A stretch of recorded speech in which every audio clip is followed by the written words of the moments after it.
Hello everyone, welcome into another episode of Matt Sports Talk, and in this video we are going to be recapping all of the men's games from last night, and there were a lot of exciting matchups, that is for sure. So before we dive in and go over all of those daily game recaps, if you are brand new to my channel, please hit the subscribe button down below so you are first notified whenever I upload new episodes, and I truly appreciate any feedback that you may provide me. And for those of you that are already subscribed to my channel, I really appreciate that. And please make sure that you keep on subscribing so you're first notified again when I upload new episodes. And please, I'm trying to get to, my goal is to hit 500 subscribers by the end of December, so please keep on subscribing and keep sharing my channel. So on this video, we're going to be recapping all the men's games from last night, and now on Monday, I'm going to be recording another video going over the updated RPI rankings with you, and Monday and Tuesday, we're going to have the new ARC and quad records posted. So again, I'll be recording videos then, so going over that. So again, make sure that you stay tuned. And then I'll be recording a video Sunday afternoon going over recapping the games from Saturday, because we have a lot of exciting matchups on Saturday. So without further ado, let's dive into the games last night. And our first matchup takes us to Mishawaka, Indiana, where number 10 Bethel hosted Goshen, and it was all Bethel here, 110-61 in terms of the final score. And looking at the stats for the Maple Leafs, they only had one player in double figures, and that was Marcus Northern with 11 points, 5 of 16 shooting. He had 2 rebounds, 1 assist. Only 4 points for Jaraj Rovek, but he did have 6 rebounds, 1 assist, and 2 steals, though. Only 1 point for Braden Allen, and that was at charity stripe. He also had 1 rebound and a steal. Only 3 points for Kevin Cota, but he had 1 assist. 5 points for Cameron Williams, and all 5 were at the free throw line. He had 2 rebounds plus 3 assists. And off the bench, you had Kenny May with 2 points. That was both at charity stripe, though. 3 rebounds for him. 9 points for Savion Williams. All 4 of 5 shootings. Really good to see that. He also had 6 rebounds and a steal. Only 2 points for Jacob Eiler in 4 minutes of action. He also had an assist and a steal. 4 points for Jacob Carlson. He had 2 rebounds and 1 block, though. 6 points for Deacon Hill, which was off 2 of 4 shooting, and that was also from beyond the arc. He also had Deacon Hill also had a block, and then 6 points for Caleb Thompson in just 8 minutes of action, 2 of 5 shooting, 2 of 4, that was from beyond the arc. He had 1 rebound as well. And then off the bench, you had Basilius Petrides in 2 minutes of action, did not score, but he had an assist. And then 8 points for Joshua Gentry off 3 of 4 shooting, and he had 3 rebounds plus an assist. Goshen shot the ball only 34 from the field, 25 from 3, and not great at the free throw line, converting 12 out of 19 for 63%. They also had 18 turnovers, compared to only 8 turnovers for the Pilots. That pretty much tells you all you need to know there. And for the Pilots shot way better from the field at 54, way better from 3 at 42, and slightly worse at the free throw line, converting 12 out of 20 for 60%. And they were led, in terms of starters, by Colin Comer, 15 points, 3 of 5 shooting from beyond the arc. He had 7 rebounds, 2 assists, and a block. 14 points for Luke McBride, 5 of 13 shooting, 3 of 9 from beyond the arc. He had 4 assists, 2 steals, plus a rebound. And then 11 points for Austin Kripe, 4 of 8 shooting, 3 of 5 of that was from beyond the arc. He had 7 rebounds, 2 assists, and a block as well. And then 11 points for Bo Jacque, all 4 of 5 shooting, so really good to see that. 3 of 4 at the charity stripe. He had 5 rebounds, 1 assist, and a block. 10 points for Elonius Basilius, all 4 of 5 shooting. He had 5 rebounds, 2 assists, 4 steals, and 3 blocks. Really good productive numbers there. And then off the bench, you had Jameer Jefferson, did not score, but he did have 5 rebounds, 4 assists, and a block, though. 11 points for Carter Kent, 4 of 6 from the charity stripe, 3 rebounds, 6 assists, 2 steals, though. 19 points, I should say, for Andrew Hedrick, who really lit it up off the bench for the Foresters. 7 of 9 shooting, 5 of 7 of that was from downtown, 5 rebounds, 2 assists, plus a steal.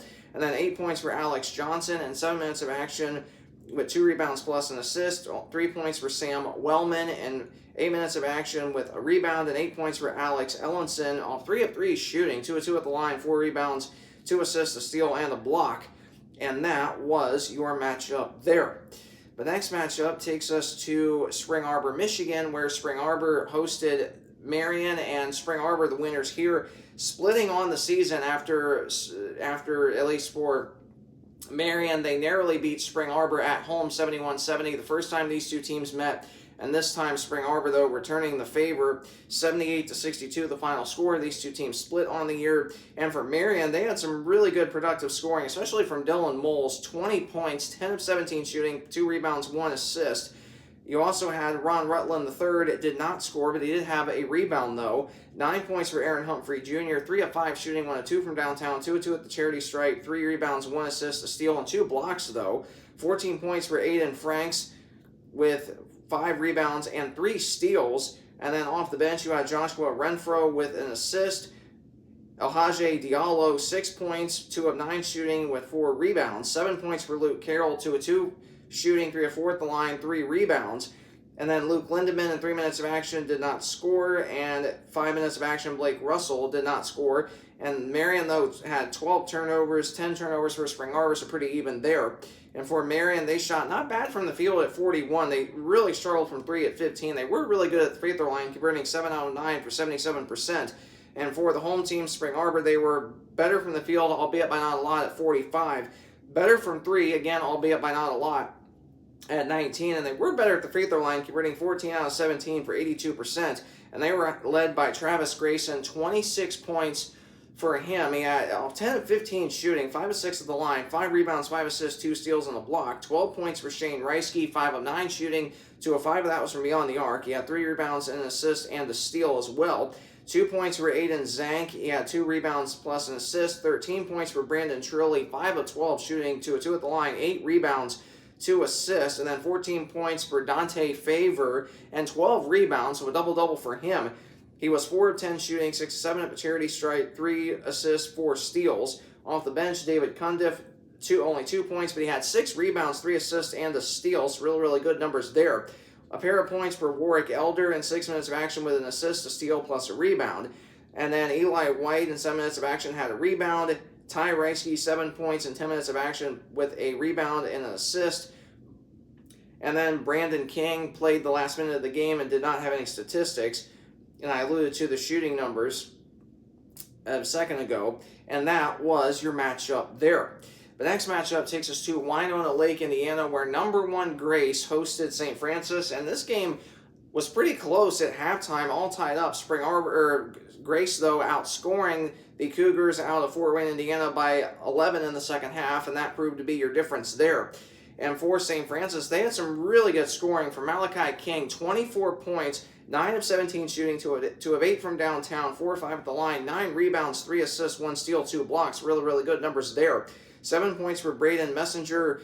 He had 4 rebounds. 12 points for Eugene Young Jr., 4 of 12 shooting, 3 of 9 from downtown, 6 rebounds, 2 assists, though.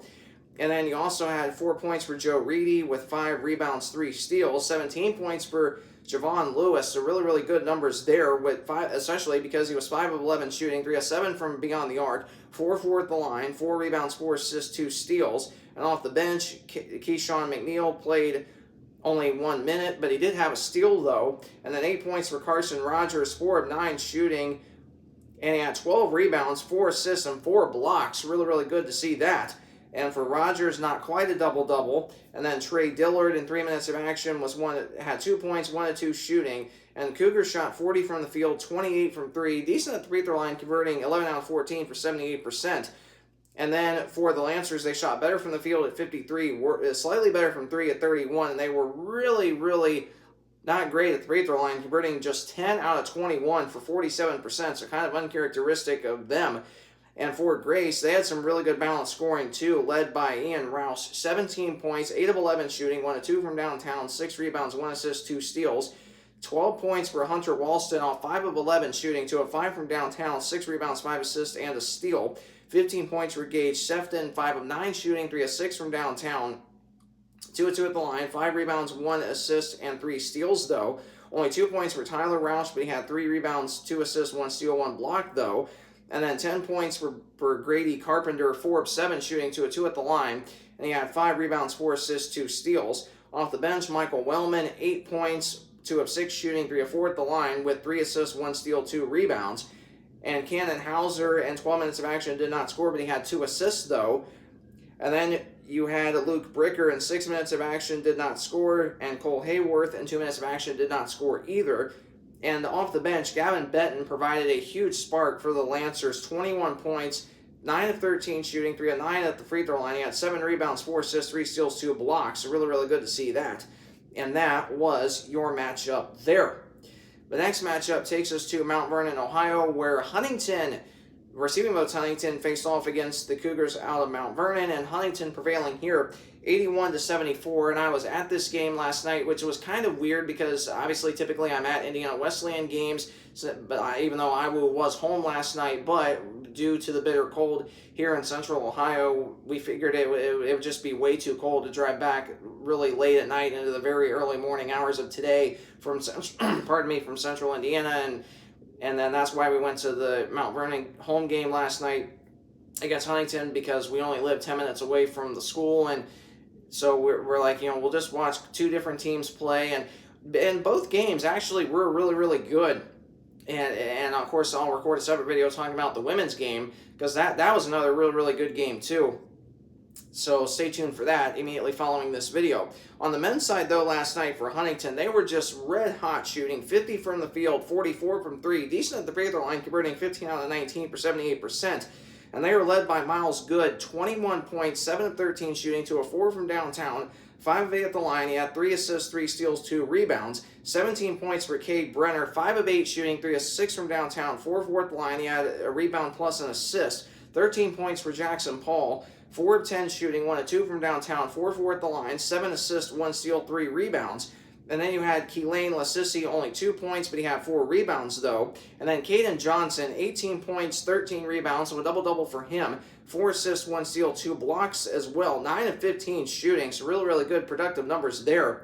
And then off the bench, Jackson Jones in 2 minutes of action did not score. Matthew Spears, 5 points in 12 minutes of action with 2 rebounds, 1 steal. And 5 points for Landon Beagle, 2 of 5 shooting, 1 of 4 at the line, 6 rebounds, 3 assists, and a block, though. And then looking at stats for MVNU shot worse from the field at 36, worse from 3 at 35. They were better at the free throw line, albeit by not a lot, 13 out of 16 for 81%. And 28 points leading the way was Trent Koenig, really no surprise here. 10 of 21 shooting, 7 of 15 from downtown, 5 rebounds, 2 assists, 2 steals. And then you had 5 points for Devin Dreyer with 4 rebounds and assists as well. And then you had 13 points for Peyton Heiss, 4 of 13 shooting, 1 of 6 though from downtown, so he did struggle shooting, but he was 4 of 4 at the line. He had 13 rebounds as well, so a double-double for him. 3 rebounds and 2 steals as well. 15 points for Reed Platfoot, 4 of 10 shooting, 7 of 8 at the line, 8 rebounds, 5 assists, 1 steal. And then you had Abib with 8 points, 3 of 8 shooting, 2 of 3 from beyond the arc, 2 rebounds, 3 assists for him. And off the bench, only 1 point for B.D. Laurie, which was at the charity stripe, though. He had 2 assists as well. And then you also had Kieran Granville, 4 points with 6 rebounds, 1 assist, and a block, though, in just 60 minutes of action. And that was your matchup there. And the final matchup takes us to Marion, Indiana, where now number 5 Indiana Wesleyan face off against number 24 Taylor. And Indiana Wesleyan prevailing here 72-63, avenging an 80-77 loss at Taylor the first time these two teams met, when at the time the Wildcats were number 1 in the country and Taylor was unranked at that time. So a big, big win for the Wildcats here, and they keep the home winning streak alive. They're looking to run the table at home for the 3rd straight year, meaning the only home loss being to Grace College in that stretch. And of course, the last 2 years, the Wildcats have been perfect at home except to Grace, and the Wildcats are looking again to keep that winning streak going this year for a 3rd straight year, and they are on the right track. They were able to come back after being down early last night against Taylor, and now for Taylor, they had some really good scoring too. 21 points for Isaiah Day, 7 of 15 shooting, 4 of 10 from downtown, 3 of 3 at the line, 3 rebounds. 10 points for Anthony McGee, 4 of 8 shooting, 2 of 4 from downtown, 4 rebounds plus a steal. Only 4 points for Carson Gold off 2 of 3 shooting, but he had 3 assists, 2 rebounds, and a steal, though. 17 points for Pete Combs, 8 of 12 shooting. He had 6 rebounds, 1 assist. Only 3 points for Nate Paulberg, but he had 2 rebounds, 2 assists, 2 steals, though. And off the bench, you had TJ Davidson, did not score, but he had 2 assists plus a rebound. And 8 minutes of action, Honor Wogard, 2 points and a block to go along with that. And then 2 points, Levin Smith with 2 points in 10 minutes of action with 4 rebounds, 1 assist, 1 block. And then Nathan Baker with 4 points off 2 of 5 shooting, 6 rebounds, 3 assists, and a steal. And the Trojans shot 47 from the field, so not too terribly bad. 30 from 3. They really struggled at the line, converting 4 out of 8 for 50%. Taylor with 14 turnovers. The Wildcats only with 11, so pretty even in that category. And for the Wildcats, they shot better from the field at 49, worse from 3 at 29, albeit by not a lot, and way better at the free throw line, converting 9 out of 12 for 75%. And they were led by Cademan Bontrager, 26 points for him. 17 of those 26 were just in the second half. 10 of 17 shooting, 3 of 7 from downtown, 3 of 5 at the line, 5 rebounds, and a steal. Only 8 points for DJ Moore, but 6 of those 8 were at the free throw line, though. 4 rebounds, 4 assists, 3 steals for him. Only 6 points for Julius Gizzy, but he had 2 rebounds and 2 assists as well. 10 points for Millen McCartney off 4 of 5 shooting, 2 of 3 from downtown with 4 rebounds plus a block. And then you also had 4 points for Crew Gibson off 2 of 3 shooting. He had 2 rebounds, 4 assists as well to go along with that. And off the bench, you had Isaac Andrews, 9 points, 5 rebounds, 1 assist, 3 steals. Marcus Ankney with 2 points and 2 assists plus a rebound. And 7 points for Jake Smith, 3 of 5 shooting, 1 of 2 from downtown with 2 rebounds. And then Kevin Sakis, in 11 minutes of action, did not score, but he had an assist, a steal, and a rebound. And that was your matchup there. And that concludes recapping all the games from the men's side of things and looking ahead to games coming up on Saturday. And we have quite a few exciting matchups highlighted by America's Game of the Week. Number 10, Bethel at number 24, Taylor. Number 5, Indiana Wesleyan at St. Francis. Mount Vernon Nazarene at Spring Arbor. Number 1, Grace at Receiving Boats Huntington, so another game of the week there. And then Marion at Goshen. And that is going to be your games coming up on Saturday. So looking at the updated standings, with 7 games to go until the end of the regular season, Grace solely the 1 seed at 11-0. They're still undefeated on the year, 21-0. And for Grace, they have a 3-game lead over Bethel, Indiana Wesleyan, and Taylor. So that means with 2 more Grace wins and or a combination of 3 Bethel, Indiana Wesleyan, and Taylor losses, Grace would secure that number 1 seed in the Crossroads League tournament and clinch home court advantage throughout. So again, each and every game means more so now than ever. And then you look at Bethel, Indiana Wesleyan, and Taylor tied for the 2, 3, and 4 at 8 and 3. However, those tiebreakers right now would favor Indiana Wesleyan to be ahead of Bethel, but it would favor Taylor to be ahead of Bethel because they beat them. So technically, on the year, or at least right now, technically speaking, you would have Taylor still being that number 2 seed, and then you would have Indiana Wesleyan the 3 seed and Bethel being the 4 seed via the tiebreakers, especially because a lot of these teams still have to play each other in the second round of conference play. And then right behind them, Huntington, solely that number 5 seed, only 1 game behind at 7-4. So you literally have just about a 4-horse race, so to speak, for the 2, 3, 4, and 5 seed with 7 games to go. So it is literally going to come down to the wire, especially between all of these teams. Mount Vernon Nazarene, 3 games behind in 6th place right now, tied with Spring Arbor. However, Mount Vernon Nazarene does hold that tiebreaker right now because they beat them the first time. So obviously that game at Spring Arbor Saturday is going to be very, very important, especially if Mount Vernon Nazarene wins that game, and then they would be 1 game ahead of Spring Arbor, still in that number 6 spot. However, with a loss, Spring Arbor would jump to the 6, Mount Vernon would fall to the 7, so depending on what happens with Indiana Wesleyan and St. Francis, that number 8 seed, 1 game behind Mount Vernon and Spring Arbor at 3 and 8, Marion 2 and 9 in the conference, only 1 game out of the playoffs, and Goshen is 0 and 11. They are 3 games out of a last playoff spot with 7 games to play. So it's going to be interesting to see how all this plays out, that's for sure. So if you did enjoy this video, please either like, comment, or subscribe, and any one of those options helps me out greatly, and I appreciate any feedback that you may provide me. So again, thanks so much for tuning in this video, and I will see you momentarily recapping all the games from the women's side. God bless.